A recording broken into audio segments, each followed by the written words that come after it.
Are you losing your mind? Well, it's something that we joke about, but certainly there's nobody who wants to lose their mind. There is nobody who wants to go into the later years of their life with their mind not working well. And yet, sadly, it's estimated that within about 15, 20 years from now, that people my age, that when we start reaching our 80s, 50% of the people my age right now, heading into their 80s, are going to have dementia, Alzheimer's disease, some other way that our brains are not going to be functioning. 50-50 chance when you reach your 80s that you will have Alzheimer's or dementia. That's a big number. That's just a coin toss. And so it is important, no matter what age you are now, it is so very important that you do the right things in order to keep your brain healthy and avoid doing the wrong things that will lead you toward hurting your brain and may result in some of these brain diseases like dementia. These are things we need to do to keep our brains healthy, and these are things we need to do to avoid in order to keep your brain healthy. So in this video today, we're going to talk about things to avoid, choices to avoid making so that you can keep your brain healthier as you head into your 60s, 70s, and 80s. And then we're going to have a follow-up video on this that'll be things to do that will help your brain to remain healthy. Now, the reality is, if you hit 80 years old and you start to have dementia or Alzheimer's, which is a form of dementia, if that's what's going on, it started back in your 40s. This disease process started way back then. It doesn't just happen overnight. It takes quite a while. And the really good news is that it is reversible to a great degree. Whatever damage you do in your 20s, 30s, 40s can be reversed in your 40s, 50s, and 60s so that you can head into your 80s with a totally well-functioning mind. So let's look at some of the things first to avoid doing so that you can keep your mind. So the first thing I'm going to talk about is perhaps the most important. It's not the most severe, but it might be the most important, and that is what you eat. Now, I was listening to different business coaches, and one of these men, I don't even remember who it was, he said, "We dig our graves one bite at a time." And that stuck, and that was like 25 years ago. Let it stick with you that we lose our minds one bite at a time. And so the first thing is for you to make the decision, make the choice to eat good foods and not to eat bad foods. Just don't eat bad foods. Don't eat things out of a cellophane wrapper. Don't eat at bad restaurants. Don't eat junk food. This may be the single most important decision that you make today. It's just the decision not to eat things out of cellophane wrappers, not to eat things from those fast food places that you know put stuff in the food that you shouldn't be eating. Just to make the decision not to eat there. Yeah, will it cost a little bit more? No. At the end of the day, it doesn't cost any more. That's significant. But it could cost you more, certainly, later in your life. You also want to avoid foods that are sprayed with pesticides. Just make sure you wash your vegetables and so on. Pesticides are bad. Hey, around your house, don't spray with Roundup anymore. Just don't do it. It's just a bad idea. Avoid high carbohydrate foods, high carbohydrate drinks, high sugar foods, high sugar drinks. Now, once in a while you can have some ice cream, that's fine. But that's just because that's part of life. But those Pepsis every day that you have like 6 of every day, they got to go because you're putting like 10 spoons of sugar in every glass that you pour it into. You just have to stop. You have to change some habits. Cause inflammation inside our body. They're bad for our heart. They're bad for our brain. And just have to stop doing it. Drink water instead, maybe some tea. That's great. Lots of other things you can drink that are not a problem. Drug use, yeah, that's a problem. I mean, you remember the commercials. This is your brain on drugs. Yep, it can cause a lot of damage. It can cause problems that look a lot like ADD. Some of you Know people who are going to be arguing for the right to smoke pot every day. And I'm going to tell you, it's a bad idea. You're going to go find newspaper clippings. You're going to argue with me. You're going to do whatever. You're going to say, oh, no, it's great for you. It's great. Okay. I'm just telling you, when you hit that 80-year-old mark, you're going to be on that category, not the category I want to be in. So you're doing stuff to your brain, smoking cigarettes and smoking marijuana. I would just recommend you just stop doing that. Alcohol abuse, certainly some alcohol is just not problematic. But abusing it, yeah, it is. And certainly if you're addicted to alcohol, you want to get treatment for that. Now, when do you know if you have an alcohol problem? If you go to the sources of people who treat alcoholism, they'll tell you 7 drinks a week or more, you have a drinking problem. Now I've had people who will do about 70 or 80 drinks a week tell me they don't have a problem, and their trunk in their car is just filled with beer cans. It's a problem. But what the alcohol is doing to your brain is also problematic. So you don't want to abuse alcohol. I would just have to tell you, no more than like a drink a day, if you actually want to keep your mind going into your 80s. Just that's it. Excessive caffeine consumption. This is my problem. No more than 2 cups of coffee a day. So I can do that. I can do 2 cups a day, and I can restrict it to that, and so can you. So that is pretty good. And we're talking about a day, right? So we're talking about 14 cups of coffee a week, and that's a lot. It's kind of a lot of coffee. So if we can keep it under that, you're kind of going to be okay. If you can keep it in that 7 to 14 a week range in there, you're even better. Obesity is bad for your brain. The heavier you are, it's bad. The more your head is like one size and your body is too big for your head, that's just bad for you.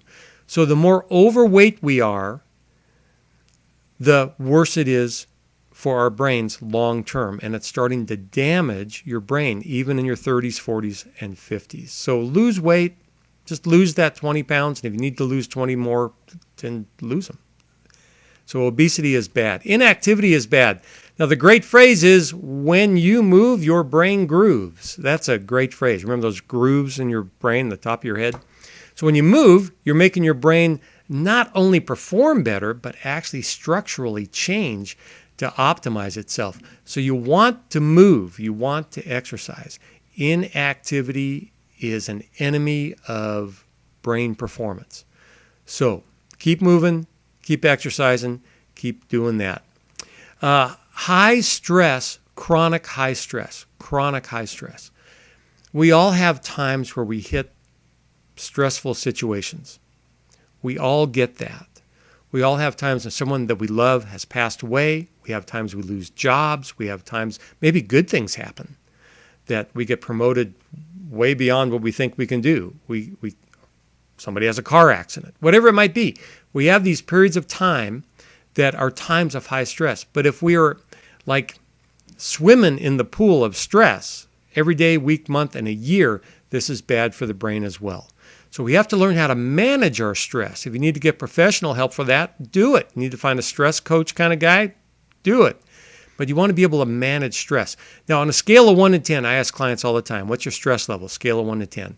And neurofeedback's awesome for that, by the way. That I have the high performance neurofeedback, direct neurofeedback.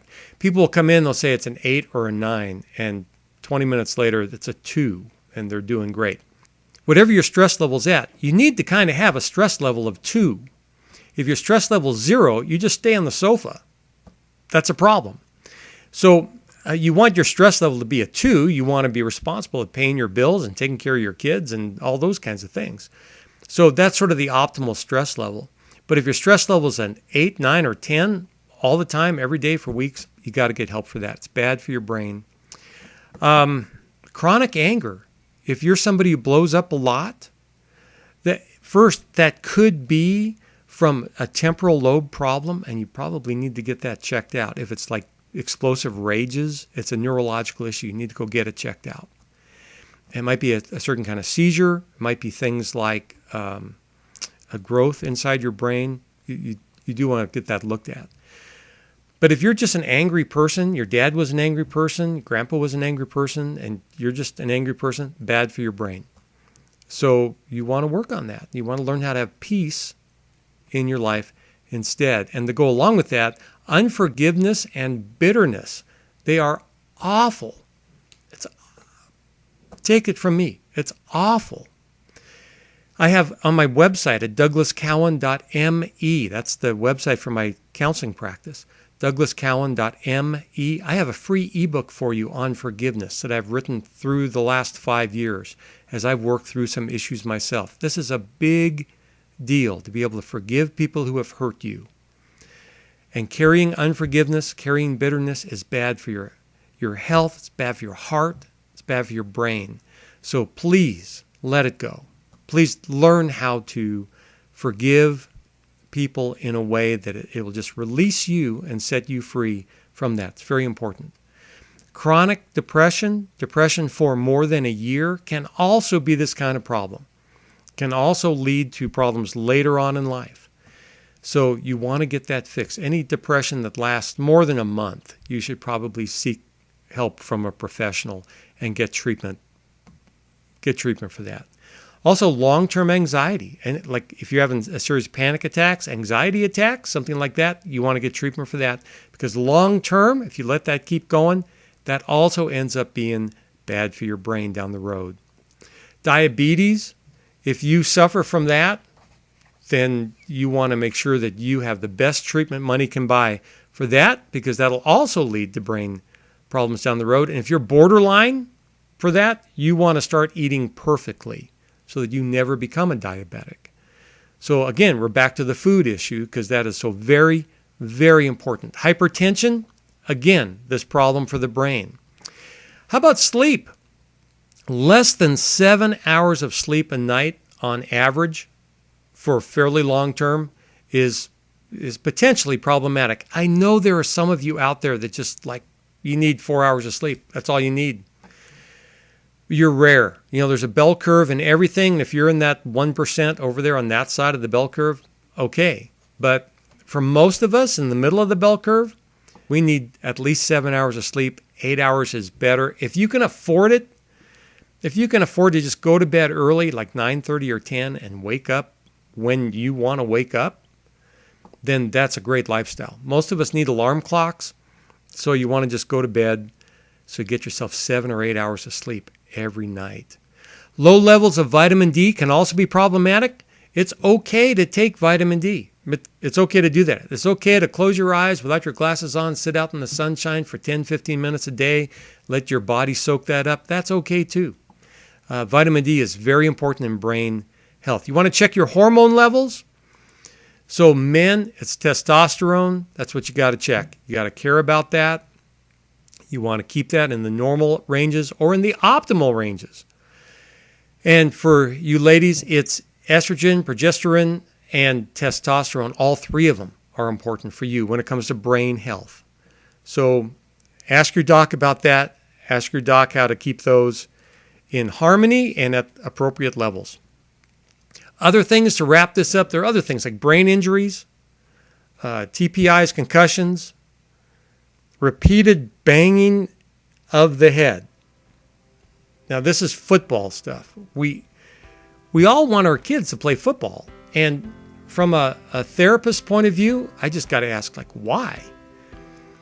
It's the repeated bangings in the head from practice and games. Practice, you do that 5 days a week, and games once a week that cause the brain problems long term. So you take a professional football player, we've had like 15 of them commit suicide in the last few years because their brains were turning to mush, and so they shoot themselves in the chest and ask people to study their brains. They knew it was a problem.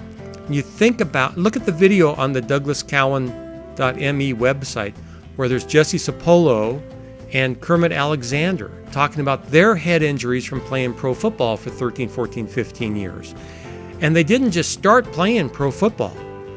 They went from junior high to high school to college to professional football.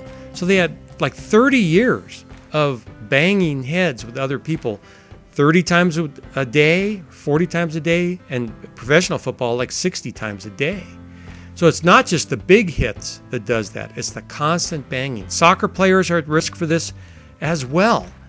And so we need to be really careful about the sports that our kids play, and we need to kind of just manage that, because we're looking at the problems that go on practice after practice, season after season, year after year. Please consider that. Unhealthy habits lead to unhealthy brains. So just consider what you do every day, and you know what? Unhealthy peer groups will lead to unhealthy habits. You are kind of going to mimic the most influential people in your life.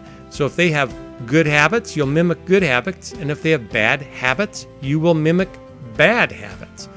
So check your peer group, see if it's helping you to survive, to live into your 80s with a sharp mind, or if they're going to lead you to problems. If you're the one with the sharp mind, you're going to be taking care of those who make bad decisions. So consider that. All right, let's just kind of wrap that up there. We're going to make a follow-up video here pretty soon that'll have the good things that you can do to keep your brain healthy.